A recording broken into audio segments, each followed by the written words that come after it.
નમસ્કાર મિત્રો, સ્વાગત છે તમારું એક નવા વિડીયોમાં। મિત્રો, આપણે આજની વાર્તા છે ઝૂકવું પડે તો પ્રેમમાં ઝૂકવું, લાચારીમાં નહીં। મિત્રો, જે દીકરાએ પોતાના વૃદ્ધ પિતાને બોધ સમજીને વૃદ્ધાશ્રમ મોકલવાનું કાવતરું ઘડ્યું હતું, તે જ પિતાએ પોતાની 70મી વર્ષગાંઠ પર એવી રિટર્ન ગિફ્ટ આપી કે દીકરા અને વહુના પગ નીચેથી જમીન સરકી ગઈ। વાંચો એક એવા પિતાની કહાની જેમણે શીખવ્યું કે ઝૂકવું પ્રેમમાં જોઈએ, લાચારીમાં નહીં। શહેરના પોશ વિસ્તારમાં બનેલું તે 2 માળનું મકાન બહારથી કોઈ મહેલ જેવું લાગતું હતું। નેમ પ્લેટ પર મોટા અક્ષરોમાં લખ્યું હતું મહેતા વિલા, પરંતુ આ ચળકાટવાળા ઘરની અંદર સીડીઓની નીચે બનેલા એક નાના અને ભેજવાળા રૂમમાં 70 વર્ષના શાંતિલાલજી પોતાની જિંદગીના છેલ્લા દિવસો ગણી રહ્યા હતા। આ એ જ ઘર હતું જેને તે મને પોતાની જુવાનીમાં લોહી પરસેવાથી ઈટ જોડીને ઊભું કર્યું હતું, પરંતુ આજે એ ઘરના માલિક તેઓ નહીં પણ તેમનો દીકરો આકાશ અને વહુ નિધિ હતા। ઘડિયાળમાં સવારના 10 વાગી રહ્યા હતા। શાંતિલાલની છાતીમાં કફ જામી ગયો હતો। તેમણે શ્વાસ લેવાની કોશિશ કરી પણ ફેફસાએ સાથ ન આપ્યો। એક જોરદાર ઉધરસનો હુમલો આવ્યો। ઉધરસનો અવાજ સૂકો અને ઘણો તેજ હતો, જે બંધ રૂમમાંથી નીકળીને આખા હોલમાં ગુંજી રહ્યો હતો। શાંતિલાલજી એ પોતાનું મોઢું તકિયામાં દબાવીની કોશિશ કરી જેથી અવાજ બહાર ન જાય, પરંતુ વૃદ્ધાવસ્થાનું શરીર તેમના કાબૂમાં ન હતું। રસોડામાં નિધિ, જે સાંજની કિટ્ટી પાર્ટી માટે પાસ્તા અને ગાર્લિક બ્રેડની તૈયારી કરી રહી હતી, તેના હાથમાંથી ગુસ્સામાં ચમચો છૂટી ગયો। નિધિએ ગુસ્સામાં પગ પછાડ્યો અને રસોડામાંથી બૂમ પાડી, ઉફ, હે ભગવાન! આકાશ, સાંભળો છો તમે? પપ્પાજીને આ મનહૂસ સુધરસ આખી રાત ઊંઘવા ન દીધા, અને હવે સવારમાં પણ એ જ ડ્રામા। આજે મારી હાઈ પ્રોફાઇલ સહેલીઓ આવવાની છે। જો તેઓ આ ખાંસીનો અવાજ સાંભળશે તો મારી શું ઇજ્જત રહેશે? તેઓ વિચારશે કે અમે કોઈ ટીબીના દર્દી સાથે રહીએ છીએ। પ્લીઝ આકાશ, એમને ચૂપ કરાવો ને। આકાશ પોતાના રૂમમાં અરીસા સામે ઊભો હતો, પોતાની મોંઘી બ્રાન્ડેડ ટાઈની ગાંઠ ઠીક કરી રહ્યો હતો। પત્નીની ચીસો સાંભળીને તેના કપાળ પર કરચલીઓ પડી ગઈ અને પિતાની બીમારીની ચિંતા ન હતી, તેની ચિંતા એ વાતની હતી કે ઘરનું વાતાવરણ ખરાબ થઈ રહ્યું છે। તે ખીજાઈને પિતાના રૂમ તરફ વધ્યો। તેણે દરવાજો ધકેલ્યો। અંદર દવાઓની એ ગંધ અને ઘડપણની ઉદાસી ભરેલી હતી। શાંતિલાલજી પલંગ પર બેસીને હાંફી રહ્યા હતા। દીકરાને જોતા જ તેમણે પોતાની ઉધરસ રોકવાની નિષ્ફળ કોશિશ કરી। આકાશ રૂખાસથી બોલ્યો, પપ્પા, તમને કેટલી વાર કહ્યું છે કે જ્યારે ઘરમાં મહેમાનો આવવાના હોય ને ત્યારે તમારી ઉધરસ પર થોડો કંટ્રોલ રાખતા શીખો, અથવા ઓછામાં ઓછું મોઢા પર જાડો રૂમાલ રાખી લો। નિધિ પરેશાન થઈ રહી છે, તેણે સાંજની પાર્ટીની તૈયારી કરવાની છે। શાંતિલાલજીએ પાણીનો ઘૂંટડો ભર્યો અને નજર નીચી કરી લીધી। બેટા, જાણી જોઈને થોડો ખાંસી ખાઉં છું। છાતીમાં બહુ જ જકડન। આકાશે તેની વાત અનસુણી કરી દીધી। તેણે પોતાના ખિસ્સામાંથી પાકીટ કાઢ્યું। પાકીટમાં 2000 અને 500ની કડક નોટો ભરેલી હતી। તેણે ખૂબ જ બેદરકારીથી 500ની નોટ કાઢી અને બેડના ખૂણે મૂકી દીધી। ખેર છોડો એ બધું, આ લો 500 રૂપિયા, આ મહિનાની દવા આમાં જ ચલાવજો, અને સાંભળો, પૈસા જરા સાચવીને ખર્ચ કરજો। આ વખતે મારું બજેટ ઘણું ટાઈટ છે। નિધિની કિટ્ટી પાર્ટી અને ગાડીના સર્વિસિંગના ઘણું બધું ખર્ચ થઈ ગયો છે। શાંતિલાલજીએ ધ્રુજતા હાથે એ 500ની નોટ ઉઠાવી। તેમની આંખોમાં લાચારી હતી।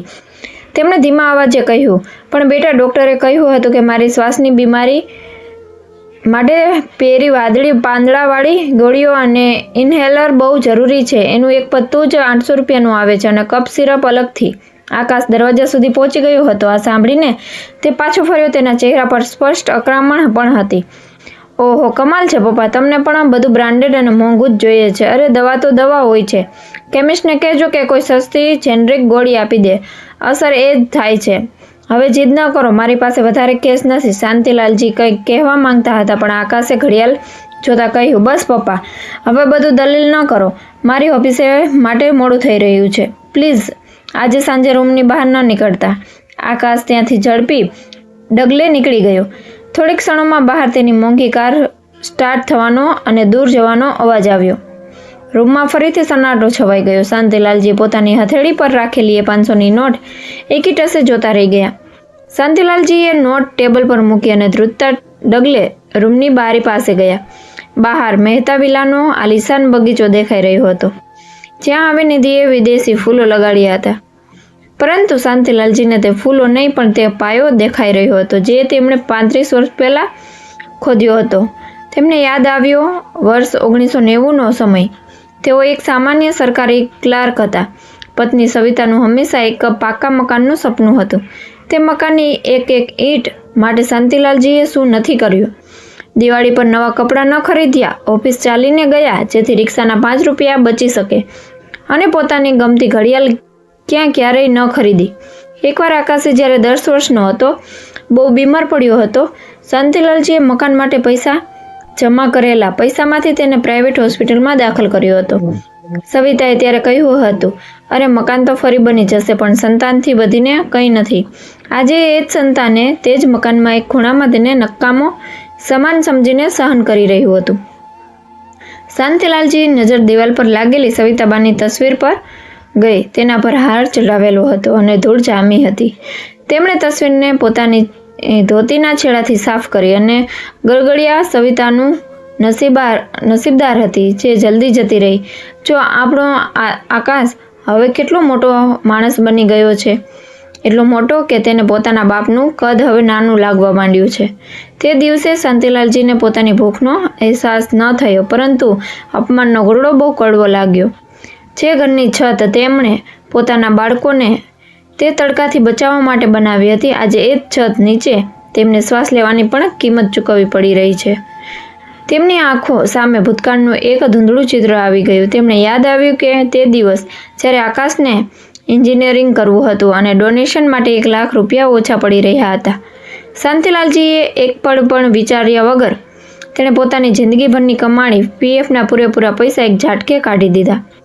પોતે ફાટેલા જૂતા પહેરીને ઓફિસ ગયા હતા જેથી દીકરાના પગમાં બ્રાન્ડેડ જૂતા હોય, અને આજે એ જ દીકરો જે લાખોનો પગાર કમાય છે પોતાના બાપના શ્વાસ માટે 800ની દવામાં 500થી બધું ખર્ચ કરવા તૈયાર ન હતો. શાંતિલાલજીની આંખમાંથી એક આંસુ ટપક્યું અને એ 500ની નોટ પર પડ્યું. તેમણે પોતાની જાતને કહ્યું, શાંતિલાલ, તે મકાન તો બહુ મજબૂત બનાવ્યું પણ સંતાન કાચું નીકળ્યું. તે ક્ષણે તેમને ફરીથી ઉધરસ, પરંતુ આ વખતે તેમણે મોઢા પર તકિયું એટલો જોરથી દબાવી દીધો કે પોતાનો અવાજ પણ તેમના ગળામાં ઘૂંટાઈને રહી ગયો. બપોરના 2 વાગી રહ્યા હતા. મહેતા વેલાનો ડ્રોઈંગ રૂમ કોઈ 5 સ્ટાર હોટલની લોબી જેવો મહેકી રહ્યો હતો. નિધિની હાઈ પ્રોફાઇલ કિટી પાર્ટી પૂરા જોશમાં હતી. રૂમમાં વિદેશી પરફ્યુમની સુગંધ, એર કન્ડિશનરની ઠંડક અને મોંઘી ક્રોકરીના અથડાવાનો અવાજ ગુંજી રહ્યો હતો. ટેબલ પર ઇટાલિયન પાસ્તા, ગાર્લિક બ્રેડ અને રંગબેરંગી મોકટેલ્સ સજાવેલા હતા.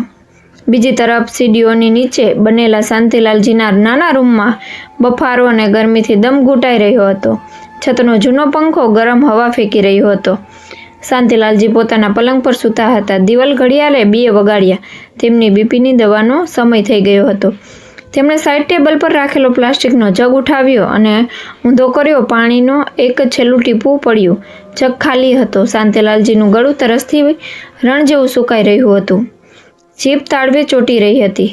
તેમને લાગ્યું કે જો અત્યારે પાણી નહીં પીવે તો કદાચ દમ નીકળી જશે. તેમણે વિચાર્યું કે મહેમાનો કદાચ વાતોમાં વ્યસ્ત હશે. હું દબાતા પગે પડછાયાની જેમ રસોડા સુધી જઈશ અને પાણી પીને પાછો આવી જઈશ. કોઈને ખબર નહીં પડે. શાંતિલાલજી ઊભા થયા. તેમના શરીર પર એક જૂની કાણાવાળી બનિયાન અને ઘસાયેલો ઢીલો પાયજામો હતો. તેમણે પોતાનો જૂનો પિત્તળનો લોટો લીધો કારણ કે નિધિને તેમને કાચના ગ્લાસ અડવાની મનાઈ કરી હતી. તેઓ ચોરની જેમ પોતાના જ ઘરમાં દબાતા પગે બહાર નીકળ્યા. જેવા તેઓ હોલના કિનારેથી પસાર થયા તેમની નજર ચકાચોર પર પડી. નિધિ હીરાનો સેટ પહેરીને હાથમાં વાઇન ગ્લાસ લઈને પોતાની સહેલીઓ વચ્ચે હસી રહી હતી. શાંતિલાલજીની નજર નીચી કરી લીધી અને ઝડપથી નીકળવાની કોશિશ કરી, પરંતુ નસીબને આજે તેમની પરીક્ષા લેવી હતી. હોલના સંદાડામાં તેમના પિત્તળના લોટાનો હળવો અવાજ જ થયો. સૌથી નજર તે ખૂણા પર ગઈ. હાસ્ય એકાએક અટકી ગયું. મિસિસ પારેખ, કિટી પાર્ટીની સૌથી અમીર અને નખરાળી મહિલાઓએ પોતાની નાક પર રૂમાલ રાખતા ધૃણાથી પૂછ્યું, ઓ માય ગોડ નિધિ, આ કોણ છે? તમારા ઘરમાં કોઈ નવો નોકર રાખ્યો છે કે શું? પણ આની હાલત તો ભિખારીઓ કરતાં પણ ખરાબ લાગે છે. જુઓ તો ખરા કેવી ફાટેલી બનિયાન પહેરીને આપણી સામે આવી ગયો. ગંધ આવે છે યાર. નિધિ નો ચહેરો શ્રમથી લાલચોળ થઈ ગયો. તેની સોસાયટી ક્લીનવાળી ઇમેજ પર એક ડાઘ લાગી ચૂક્યો હતો. બધી સહેલીઓ કાનમાં વાતો કરવા લાગી. નિધિએ પરિસ્થિતિ સંભાળવા માટે એક ઘણું જ શરમજનક જૂઠું બોલ્યું. તેણે એક જોરદાર બનાવટી હાસ્ય હસતા કહ્યું, અરે ના ના પમ્મી, તું પણ શું યાર, કોઈ નોકર નથી, આ મારા સસરા છે. આવા ધીમો અને ડ્રામા કરતા બોલી. અસલમાં શું કહું, ગડપણમાં એમનું મગજ થોડું સમજી ગઈ કે છઠ્ઠી આવી ગયા છે. મિસિસ પારેખે પૂછ્યું, સસરા છે તો આવી હાલત કેમ છે? તમે એમને કપડાં ખાવાનું નથી આપતા કે શું? નિધિએ મગરમચ્છના આંસુ પાડતા કહ્યું કે અરે પૂછો નહીં, એમાં માટે બ્રાન્ડેડ કપડાં લાવી એમના રૂમમાં મિનરલ વોટરની ક્રેટ રાખીએ છીએ, પણ એમને આ ગરીબીનો નાટક કરવો ગમે છે. તેઓ જાણી જોઈને ફાટેલા કપડાં પહેરે છે અને આ બંદો પિત્તળનો લોટો લઈને ભરે છે, જેથી બહારના લોકોને લાગે કે અમે એમના પર જુલમ કરીએ છીએ. આ ફક્ત સિમ્પની ગેનર છે, એમને અટેન્શન જોઈએ છે, બીજું કંઈ નહીં. શાંતિલાલજી ત્યાં થીજી ગયા. તેમનો દીકરો લાખો કમાય છે, છતાં તેઓ એક એક પૈસા માટે મોહતાજ હતા. તેમની વહુ તેમને પાગલ અને ભિખારી સાબિત કરી રહી હતી. નિધિ પોતાની જગ્યાએથી ઊભી થઈ અને ઝડપથી ડગલે શાંતિલાલજી પાસે આવી. તેની આંખોમાં એવો ગુસ્સો હતો કે જો એ આગ હોત તો શાંતિલાલજી ભસ્મ થઈ ગયા હોત. નિધિએ નજીક આવીને દાંત પીસતા એટલા ધીમા અવાજે કહ્યું કે ફક્ત તેઓ જ સાંભળી શકે, ડોસા, તને શરમ નથી આવતી? મેં કહ્યું હતું કે જ્યાં સુધી મારા દોસ્તો છે ત્યાં સુધી બહાર ન નીકળતો. તને ચેન નથી પડતું મારી નાક કપાવવા માટે? ત્યાં ભિખારીઓની જેવો વેશ ધારણ કર્યો છે જેથી મારી સહેલીઓ મારા પર થૂકે. શાંતિલાલજી ધ્રુજતા હોઠે બોલ્યા, બહુ તરસ લાગી છે, પાણી? નિધિએ કહ્યું, ભાડમાં ગઈ તારી તરસ, અને આગ લાગે ત્યારે આ લોટામાં. નિધિએ ઝાટકા સાથે તેમના હાથમાંથી પિત્તળનો લોટો છીનવી લીધો. લોટો જમીન પર પડીને ગબડી ગયો. નિધિએ પોતાના ચહેરા પર ફરીથી એક ફેક સ્માઇલ ચોંટાડી અને મહેમાનો સંભળાય તેમ જોરથી બોલી, ઓ પપ્પાજી, તમે પણ શું? મેં કહ્યું હતું ને કે હું જ્યુસ મોકલાવું છું, તમે કેમ બાળકોની જેમ જીદ કરો છો? જાઓ આરામ કરો પ્લીઝ, મહેમાનો ડિસ્ટર્બ થાય છે. બોલતી વખતે નિધિએ શાંતિલાલજીના ખંભા હાથ રાખ્યો, પણ એ સ્પર્શ આદરનો ન હતો. તેણે પોતાની આંગળીઓ તેમના ખંભામાં ભોંકી દીધી. તેમને જોરથી ધક્કો મારવાના અંદાજમાં રૂમ તરફ વાળી દીધા. શાંતિલાલજી અથડાયા. તેમણે દિવાલનો સહારો લીધો જેથી પડી ન જાય. તેમની પાછળ હોલમાં ફરીથી હાસ્ય ગુંજવા લાગ્યું. બિચારી નિધિ, કેવો પાગલ સસરો મળ્યો છે, ભગવાન આવો નસીબ કોઈને ન આપે. શાંતિલાલજી પોતાના રૂમમાં પાછા આવી ગયા. રૂમ હજુ પણ ગરમ હતો, ગળું હજુ પણ સુકાયેલું હતું, પણ હવે તેને તરસ લાગતી ન હતી. તેઓ પલંગ પર બેસી ગયા. તેમની આંખોમાંથી આંસુની ધાર વહી નીકળી. આજે ફક્ત તેમનું ગળું નહોતું સુકાયું, આજે તેમનો આત્મા વિંધાઈ ગયો હતો. પેલી 500 રૂપિયા વાળી ઘટનાએ તેમને દુઃખી કર્યા હતા, પણ આજના આ તમાશાએ તેમની અંદર કંઈક તો તોડી નાખ્યું હતું. તેમણે ખાલી જગને જોયો અને તેને જમીન પર પછાડ્યો. શાંતિલાલજી પોતાની જાતને બોલ્યા, બસ થયું નિધિ, તે આજે મને ભિખારી કહ્યો ને, હવે આ ભિખારી તને બતાવશે કે અસલી રાજા કોણ છે. આજે મારી ઇજ્જત હરાજી થઈ છે, કાલે તારો આ ઘમંડ હરાજી થશે. આજે હું પાણી માટે તરસ્યો છું, કાલે તને બંને છત માટે તરસશો. એ બપોરે શાંતિલાલજીએ પાણી ન પીધું. તેમણે પોતાના આંસુ પી લીધા અને પોતાના નિર્ણયને પથ્થર જેવો મજબૂત કરી લીધો. સાંજના 7 વાગી ચૂક્યા હતા. ઘરમાં એક અજીબ સન્નાટો પરસેલો હતો. શાંતિલાલજી પોતાના રૂમમાં સૂતા છતના પંખાને તાકી રહ્યા હતા. ગળું તરસથી સુકાઈને કાંટો થઈ રહ્યું હતું. તેમણે હિંમત ભેગી કરી અને ધીરે ધીરે પલંગ પરથી ઊભા થયા. તેમના ઘૂંટણમાંથી કડાકાનો અવાજ આવ્યો. તેઓ ખૂબ જ દબાતા પગે દિવાલોનો સહારો લેતા રૂમની બહાર નીકળ્યા. તેઓ ન હોતા ઈચ્છતા કે તેમના ચાલવાનો અવાજથી નિધિ કે આકાશને કોઈ પરેશાની થાય. ગલિયારામાં અંધારું હતું. ફક્ત આકાશ અને નિધિના બેડરૂમમાં દરવાજામાંથી એક પાતળી પીળી રોશની બહાર આવી રહી હતી. દરવાજો પૂરેપૂરો બંધ ન હતો, થોડો ખુલ્લો રહી ગયો હતો. શાંતિલાલજી પાણી લેવા માટે રસોડા તરફ વળવાના જ હતા કે ત્યારે જ અંદરથી નિધિનો ખીજાયેલા અવાજ સંભળાયો, જેણે તેમના ડગલા રોકી દીધા. અવાજમાં ફુસફુસાટ હતી, પણ રાતના સન્નાટામાં તે સ્પષ્ટ સંભળાઈ રહ્યો હતો. આકાશ પ્લીઝ, હવે મારાથી બધું નાટક નથી થતું. આ ઘર છે કે કોઈ ડિપ્રેશન? આખા ઘરમાં દરેક સમયે બામ અને દવાઓની ગંધ આવતી હોય છે. પેલો ખટખટ અવાજ, આ ડોસો આખો દિવસ કંઈક ને કંઈક પાડે છે અથવા ખાંસી ખાતો રહે છે. અમને પણ અમારી પ્રાઇવેસી જોઈએ છે કે નહીં? આખરે ક્યાં સુધી આપણે એમની સેવા કરતા રહીશું? શાંતિલાલજીના હાથમાં પકડેલો પિત્તળનો લોટો ધ્રુજી ગયો. તેનો શ્વાસ રોકીને ઊભા રહી ગયા. અંદરથી આકાશનો અવાજ આવ્યો, તે અવાજ ખૂબ જ શાંત અને સંતુલિત હતો, જાણે કોઈ બિઝનેસમેન ડીલ કરી રહ્યો હોય. અરે ડાર્લિંગ, રિલેક્સ કર, બસ હવે થોડી ધીરજ. ઘર મેં ઇંતજામ કરી લીધો છે. તને ખબર છે, પરમ દિવસે પપ્પાનો 17મો જન્મદિવસ છે. નિધિએ જીવટથી પૂછ્યું. શું? મેં ખુશીમાં મોહલ્લામાં જમાડવાનો છે. આકાશ હસતા હસતા બોલ્યો. ના ગાંડી, દાવત નહીં, આ તો આઝાદીનો દિવસ હશે. મેં આખો માસ્ટર પ્લાન તૈયાર કરી લીધો છે. આપણે એક નાની પાર્ટી રાખીશું, એક મોટો કેક કાપીશું અને પપ્પા માટે એક બહુ જ ઇમોશનલ સ્પીચ આપીશું. કહીશ કે પપ્પા, તમે અમારા માટે બહુ કર્યું છે, હવે અમે તમને કોઈ તકલીફ આપવા નથી માંગતા, વગેરે વગેરે. ઘરડા લોકો આમ જ જલ્દી ઓગળી જતા હોય છે. શાંતિલાલજીનું દિલ જોર જોરથી ધબકવા લાગ્યું. દીકરો આગળ શું બોલવાનો હતો તેમને અંદાજ ન હતો. આકાશ રહસ્યમય અંદાજમાં બોલ્યો. જેવા તેઓ ઇમોશનલ થઈને રડવા લાગશે, હું તરત જ ગિફ્ટ ડીડના પેપર્સ તેમની સામે રાખી દઈશ. કહીશ કે પપ્પા, બસ આના પર સહી કરી દો, જેથી ઘરની કાનૂની અડચણો દૂર થઈ જાય. તેઓ વાંચ્યા વગર સહી કરી દેશે. મને ખબર છે, તેમને મારા પર ભરોસો છે. નિધિ ખુશ થઈને બોલી. વાહ, માની ગઈ. તને પણ સહી થયા અને તેઓ રહેશે તો અહીં જ ને? બિલકુલ નહીં. મેં શહેરથી 50 કિલોમીટર દૂર પેલા શાંતિધામ વૃદ્ધાશ્રમવાળા મેનેજર સાથે વાત કરી લીધી છે. તે રસ્તો પણ છે અને શહેરથી દૂર પણ છે.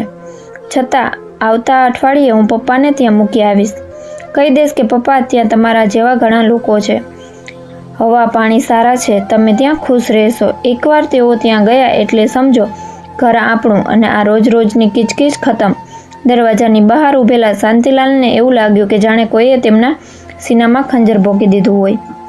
તેમના હાથમાંથી પાણીનો લોટો છૂટતા છૂટતા બચી ગયો. તેમણે કસીને પકડી લીધો. તેમનું પોતાનું લોહી, તે દીકરો જેને તેમને આંગળી પકડીને ચાલતા શીખવાડ્યું હતું. આજે તેમના 70મા જન્મદિવસે તેમની બરબાદી અને બેઘર થવાનો દિવસ આવવા ન માંગતો હતો. શાંતિલાલજીની આંખોમાંથી જે આંસુ નીકળવાના હતા તે અચાનક વરાળ બનીને ઉડી ગયા. એક ક્ષણ માટે તેમની અંદરનો પિતા મરી ગયો અને એક જિદ્દી માણસ જાગી ઉઠ્યો. તેમના ચહેરા પર છવાયેલું દુઃખ એક ઊંડા અને ઠંડા સન્નાટામાં બદલાઈ ગયું. તેઓ ત્યાંથી હટ્યા નહીં કે દરવાજો ખોલીને હંગામો ન કર્યો. તેઓ ઉલટા પગે પાણી લીધા વગર જ પોતાના રૂમમાં પાછા આવી ગયા. પલંગ પર બેસીને તેમણે અંધારામાં દિવાલને જોઈ અને મન જ મન એક નિર્ણય લીધો. શાંતિલાલજી પોતાની જાતને બોલ્યા. ઠીક છે આકાશ, બહુ સરસ પ્લાન છે તારો. તું વિચારે છે કે તારો બાપ વૃદ્ધ થઈ ગયો છે, તો તેનું મગજ પણ વૃદ્ધ થઈ ગયું છે. તેમ અને શતરંજને આ બાજી પર એક પ્યાદો સમજીને ચાલ ચાલી રહી છે. હવે ચાલ, હું ચાલીશ. તું મને મારા જ ઘરમાંથી બેદખલ કરવા માંગે છે ને? હવે જો આ ઘર કોનું રહે છે અને રસ્તા પર કોણ આવે છે. હેપી બર્થડે ટુ મી અને સરપ્રાઈઝ ટુ યુ. તે રાત્રે શાંતિલાલજી ઊંઘ્યા નહીં. સવાર થતાં સુધીમાં તો તેની આંખોમાંથી એક નવી ચમક હતી. બદલાની નહીં, પણ પોતાના આત્મસન્માનને બચાવવાની ચમક. શાંતિલાલજી આખી રાત છતને તાકી રહ્યા. સવાર થતાં જ જ્યારે આકાશ ઓફિસ જતો રહ્યો અને નિધિ સૂતી હતી, શાંતિલાલજી ચૂપચાપ તૈયાર થયા. તેમણે પોતાની જૂની ડાયરી કાઢી અને તેમાંથી એક નંબર શોધ્યો. વકીલ હરિશંકર મહેતાએ. તેઓ તેમના બાળપણના મિત્ર હતા. હરિશંકરના ચેમ્બરમાં બેસીને જ્યારે શાંતિલાલજીએ પોતાની આપવીતી સંભળાવી તો હરિશંકર સ્તંભ થઈ ગયા. હરિશંકર બોલે. શાંતિલાલ, તું પાગલ તો નથી થઈ ગયો ને? 70ની ઉંમરે ઘર વેચીશ અને એ પણ પોતાના જ દીકરાને છુપાવીને? સમાજ શું કહેશે? શાંતિલાલજીએ એક ફિક્કા સ્મિત સાથે કહ્યું. હરિશંકર, સમાજ ત્યારે કંઈ નથી કહેતો જ્યારે એક બાપ વૃદ્ધાશ્રમમાં ઘૂંટાઈ ઘૂંટાઈને મરે છે. સમાજ ત્યારે પણ કંઈ નહીં કહે જ્યારે હું મારી ઇજ્જત સાથે જીવીશ. મારે આકાશથી બદલો નથી લેવો. મારે બસ તેને એ શીખવવું છે કે ઝાડ જ્યાં સુધી ઊભું છે ત્યાં સુધી છાંયડો આપે છે. તેને કાપી નાખશો તો તડકામાં બળશો. હરિશંકરને શાંતિલાલજીની આંખોમાં એક મક્કમતા દેખાઈ જે વર્ષો પહેલાં ગાયબ થઈ ગઈ હતી. હરિશંકરે ફોન લગાવ્યો. મિસ્ટર પારેખ, તમે તે મહેતા વિલ્લાના ખરીદવા માટે ઇન્ડેક્ટર હતા ને? ડીલ પાકી સમજો, પણ એક શરત છે. પેમેન્ટ આજે જ જોઈએ, એડવાન્સ ચેક તરીકે. માલિકને બહુ ઉતાવળ છે. સોદો નક્કી થયો, કાગળો તૈયાર થયા. શાંતિલાલજીએ ધ્રુજતા હાથે નહીં પણ પૂરા વિશ્વાસ સાથે તે કાગળો પર સહી કરી. જ્યારે તેમણે 50 લાખનો એડવાન્સ ચેક હાથમાં લીધો તો તેમને લાગ્યું કે આ ફક્ત કાગળનો ટુકડો નથી, પણ તેમનું ખોવાયેલું સ્વાભિમાન છે. ઘર પાછા ફરતી વખતે તેમણે રસ્તામાં એક મોંઘી મીઠાઈની દુકાનમાંથી પોતાના માટે કાજુ કતરી ખરીદી. છેલ્લા 5 વર્ષોથી તેઓ પાય બચાવતા હતા, પણ આજે તેમણે પોતાની જાતને પાર્ટી આપી અને આ તેમની નવી જિંદગીની શરૂઆત હતી. બર્થડેનો દિવસ સાંજના 7 વાગી ચૂક્યા હતા. મહેતા વિલાનો હોલ જે સામાન્ય રીતે શાંત રહેતો હતો આજે સજાવટમાં આવ્યો હતો. દિવાલો પર કેટલાક રંગબેરંગી ફુગ્ગા લટકેલા હતા અને વચ્ચે હેપી બર્થડેનું એક બેનર હતું. સજાવટ બહુ સાધારણ હતી, જાણે બસ ઔપચારિકતા પૂરી કરવામાં આવી હોય. નિધિએ આજે એક ચમકતી સાડી પહેરી હતી અને ચહેરા પર એક જાડી સ્માઇલ ચોંટાડી હતી. એ જ નિધિ જે ગઈકાલ સુધી શાંતિલાલજીની ઉધરસથી ચહેરાતી હતી, આજે તેમના રૂમમાં જઈને બહુ પ્રેમથી બોલી, પપ્પાજી ચાલો બહાર, બધા રાહ જોઈ રહ્યા છે. જુઓ, મેં તમારા માટે તમારા ગમતા કુર્તા પાયજામા કાઢ્યા છે. આજે તમે બહુ સરસ લાગશો. શાંતિલાલજીએ કુર્તો જોયો. કપડું સસ્તું અને ખરબચડું હતું, પણ તેમણે કંઈ પણ બોલ્યા વગર પહેરી લીધું. તેઓ જાણતા હતા કે આ આદર નહીં પણ ઝાડ છે. તેઓ ધીરે ધીરે હોલમાં આવ્યા. આકાશ સોફા પર બેઠો હતો. પિતાને જોતા જ તે કૂદીને ઊભો થઈ ગયો અને આગળ વધીને તેમના ચરણ સ્પર્શ કર્યા. જન્મદિવસ મુબારક હો પપ્પા. તમે જીવો હજારો વર્ષ. ફક્ત અમારા પિતા નથી, અમારા ઘરનો પાયો છો. ટેબલ પર એક નાનકડો કેક રાખેલો હતો. શાંતિલાલજીએ ધ્રુજતા હાથે ચાકુ ઉઠાવ્યો અને કેક કાપ્યો. તેમણે કેકનો પહેલો ટુકડો આકાશને ખવડાવ્યો. આકાશે કેક ખાતા જ તેમને ગળે લગાવી લીધા અને ગળે મળવું પ્રેમ નહીં પણ એક શિકારને દબોચવા જેવું હતું. માહોલ બની ગયો હતો. હવે આકાશે પોતાની અસલી રમતની શરૂઆત કરી. તેણે નિધિને ઇશારો કર્યો. નિધિ દોડીને અંદર ગઈ અને એક વાદળી ફાઇલ લઈને આવી. આકાશે ચહેરા પર બહુ જ ગંભીર અને જવાબદાર દીકરા જેવો ભાવ બનાવ્યો. આકાશ બોલ્યો, પપ્પા, આજે આ પ્રસંગે હું તમારી પાસે કંઈક માંગુ છું. નહીં, મારા માટે નહીં પણ તમારા આરામ માટે. શાંતિલાલજી સોફા પર બેસી ગયા અને શાંતિથી દીકરાને જોવા લાગ્યા. આકાશ ફાઇલ ખોલતા બોલ્યો, પપ્પા, હવે તમે 70 વર્ષના થઈ ગયા છો. આ ઉંમરે તમારા આરામ કરવો જોઈએ, ભજન કીર્તન કરવા જોઈએ, પરંતુ આ ઘરનો ટેક્સ, લાઇટ બિલ, મ્યુનિસિપાલિટીના લફડા, આ બધું તમને પરેશાન કરે છે. વારંવાર કોર્ટ કચેરીના ધક્કા તમારે ન ખાવા પડે એટલે મેં વકીલ સાથે વાત કરીને પેપર્સ તૈયાર કરાવ્યા છે. આકાશે ફાઇલ શાંતિલાલજીના ઘૂંટણ પર મૂકી દીધી. આ ગિફ્ટ ડીડ છે. બસ આ ઘરની કાનૂની જવાબદારી તમે મને સોંપી દો, જેથી હું તેની દેખરેખ રાખી શકું. માલિક તો તમે જ રહેશો. બસ કાગળો પર મારું નામ આવી જશે તો હું બધા કામ સંભાળી લઈશ.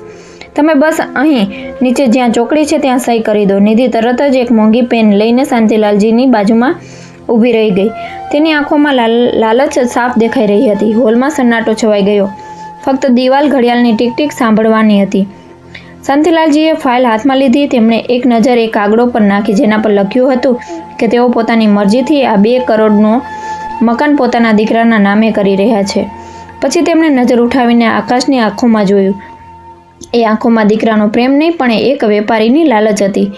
શાંતિલાલજીએ એક ઊંડો શ્વાસ લીધો અને બોલ્યા, બેટા, તું સાચું કહી રહ્યો છે. ઘટપણમાં આટલી ચિંતા ન પાડવી જોઈએ. માણસે હળવા થઈને જવું જોઈએ. આકાશ અને નિધિની આંખોમાં ચમક આવી ગઈ. તેમને લાજુ શિકાર ઝાડમાં ફસાઈ ગયો. આકાશ ઉત્સાહ દબાવતા બોલ્યો, હા પપ્પા, બિલકુલ સાચું. તો કરી દો સહી. શુભ કામમાં વિલંબ શા માટે? શાંતિલાલજીએ નિધિના હાથમાંથી પેન લઈ લીધી. તેમણે પેનની અણી કાગળના એ હિસ્સા પર રાખી જ્યાં સહી કરવાની હતી. આકાશે પોતાનો શ્વાસ રોકી લીધો. નિધિ મુઠ્ઠી વાળીને ઊભી હતી. તેમનું સપનું બસ એક હસ્તાક્ષર દૂર હતું. શાંતિલાલજીનો હાથ હલ્યો. પેન ચાલી પણ સહી કરવાને બદલે તેમણે અચાનક પેન રોકી દીધી. તેમણે ધીરેથી તે વાદળી ફાઇલ બંધ કરી દીધી. ફાઇલ બંધ થવાનો અવાજ આવતા જ આકાશ અને નિધિના ચહેરા પરથી સ્મિત ગાયબ થઈ ગયું. શાંતિલાલજીએ ધીરેથી ટેબલની નીચે હાથ નાખ્યો જ્યાં તેમણે પહેલેથી જ એક બેગ રાખી હતી અને ત્યાંથી બીજી લાલ રંગની ફાઇલ કાઢીને ટેબલ પર પછાડી. શાંતિલાલજી હસતા બોલ્યા, આકાશ બેટા, તારી ફાઇલમાં તો ફક્ત ઘરના કાગળ હતા, પણ મારી ફાઇલમાં, આ લાલ ફાઇલમાં મારી અને તમારી બંનેની કિસ્મતનો ફેસલો છે. આકાશનું ગળું સુકાવા લાગ્યો. મતલબ આ શું છે પપ્પા? શાંતિલાલજીએ પોતાની પીઠ સીધી કરી. હવે તેમના ખંભા પર ઘટપણનો બોજ ન હતો. તેમની આંખોમાં તે તેજ હતું જે એક શતરંજના ખેલાડીની આંખોમાં હોય છે જ્યારે તે સહ અને માત આપવાનો હોય છે. શાંતિલાલજીએ ટેબલ પર રાખેલા પાણીના ગ્લાસમાંથી એક ઘૂંટડો ભર્યો અને દીકરાની આંખોમાં સીધું જોયું. બેટા આકાશ, પરમ દિવસે રાત્રે જ્યારે હું પાણી લેવા બહાર આવ્યો હતો ત્યારે તારા રૂમનો દરવાજો ખુલ્લો હતો. મેં બધું સાંભળી લીધું હતું. તું તારી પત્નીને કહી રહ્યો હતો કે બસ સહી થઈ જાય પછી પપ્પાને શહેરની બહાર પહેલા રસ્તાવાળા વૃદ્ધાશ્રમમાં ફેંકી આવીશ. આ સાંભળતા જ આકાશ અને નિધિના ચહેરા પરથી લોહી ઉડી ગયું. તેઓ કાઠ મારી ગયા હોય તેમ ઊભા રહી ગયા. તેમની ચોરી પકડાઈ ગઈ હતી. શાંતિલાલજીએ વ્યંગ સાથે કહ્યું, શરૂઆતમાં મને બહુ ખરાબ લાગ્યું. મન થયું કે હમણાં જ અંદર આવું અને તને લાફો મારું. પણ પછી મેં ઠંડા મગજે વિચાર્યું કે મારા બાળકો મારી આટલી ફિકર કરે છે, તેમને મારી ઉધરસથી, મારા ખટખટ અવાજથી આટલી તકલીફ છે, તો મારે પણ એક આદર્શ પિતા તરીકે તેમનો બોજ હળવો કરી દેવો જોઈએ. નિધિના શ્વાસ અટકી રહ્યા હતા. શાંતિલાલજી બોલ્યા, એટલા માટે જ ગઈકાલે સવારે જ્યારે તું ઓફિસ ગયો, હું મારા જૂના મિત્ર અને વકીલ હરિશંકરને મળ્યો. શાંતિલાલજીએ લાલ ફાઇલ ખોલી. તેની અંદર એક કાગળ, સેલ ડીડ અને એક બેંક ચેક રાખેલો હતો.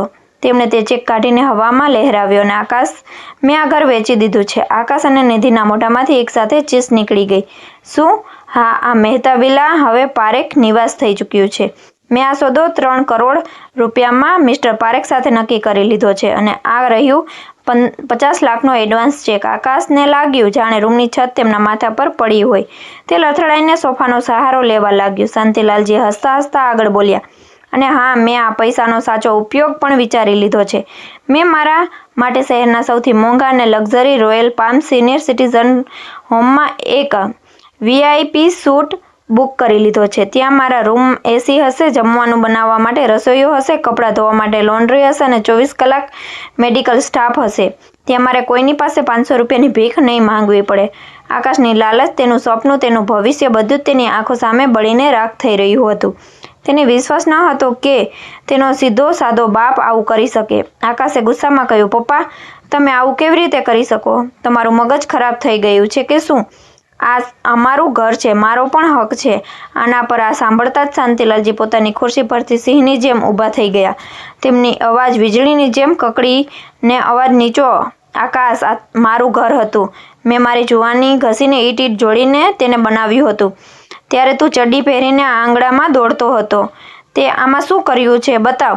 તે ફક્ત મારા મરવાની જ રાહ જોઈ. તું મને મારી જ કમાણીના પૈસામાંથી 500 રૂપિયા આપીને એહસાન જતાવતો હતો. મને સસ્તી દવાઓ ખાવાનું કહેતો હતો. શાંતિલાલજીએ પેલો 50 લાખનો ચેક ટેબલ પર પછાડ્યો અને બોલ્યો, જો આને હવે મારી પાસે 3 કરોડ છે. હવે હું મારી બાકીની જિંદગી કોઈ રાજાની જેમ જીવીશ. તમારી તરી દયાને ધિક્કાર પર નહીં. હું એ બાપ છું જેણે તમને ચાલતા શીખવ્યું છે, તો આજે તને તારી ઓકાત પણ હું જ શીખવીશ. આકાશ અને નિધિ પાસે બોલવા માટે શબ્દો ન હતા. નિધિ રડવા લાગી હતી.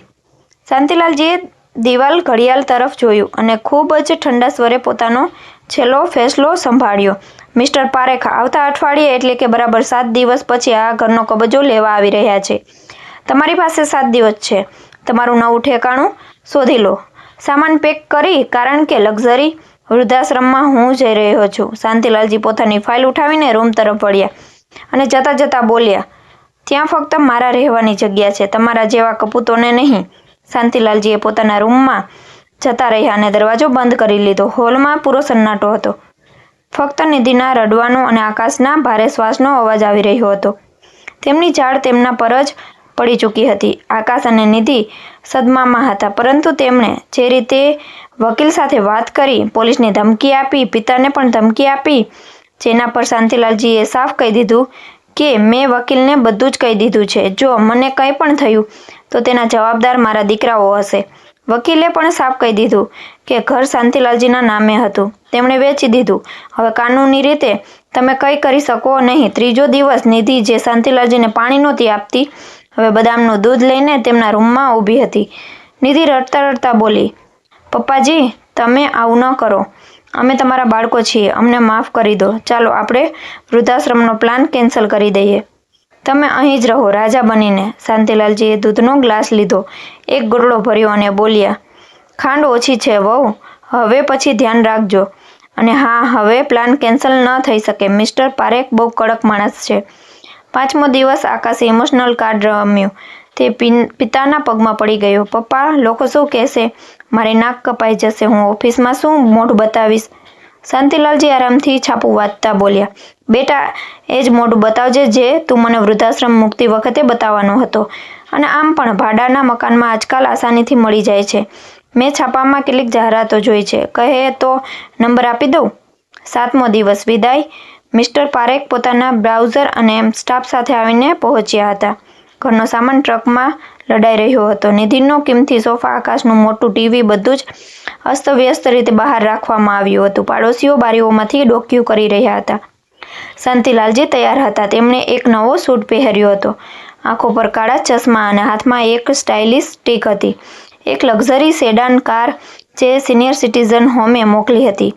તે ગેટ પર ઊભી અને શાંતિલાલજી કારમાં બેસતા પહેલા રોકાયા. તેમણે ઘરને પહેલી વાર જોયું. તેમની આંખોમાં કોઈ અફસોસ ન હતો. આકાશ અને નિધિ ગેટ પર ઊભા રહી રહ્યા હતા, બેઘર અને લાચાર.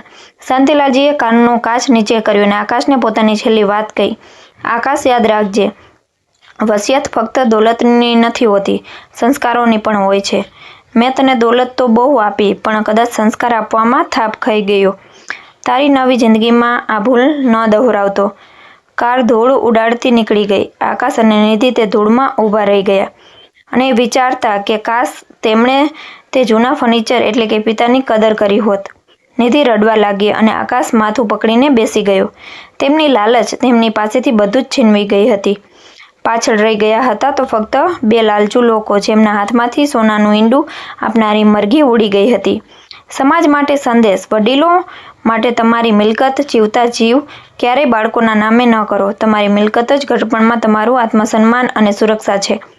બાળકો માટે માતા પિતાની સેવા પ્રેમથી કરો, લાલચથી નહીં. જો તમે તેમની સાથે રમત રમશો તો યાદ રાખજો, રમતના અસલી ખેલાડી તેઓ જ છે, જેમણે તમને રમતા શીખવ્યું છે.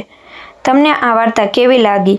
શું આ સમાજની આંખો ખોલવા માટે પૂરતી છે? અને તમે આ વાર્તા ક્યાં સ્થળેથી વાંચી રહ્યા છો? તમારા શહેર કે ગામનું નામ જરૂર લખજો.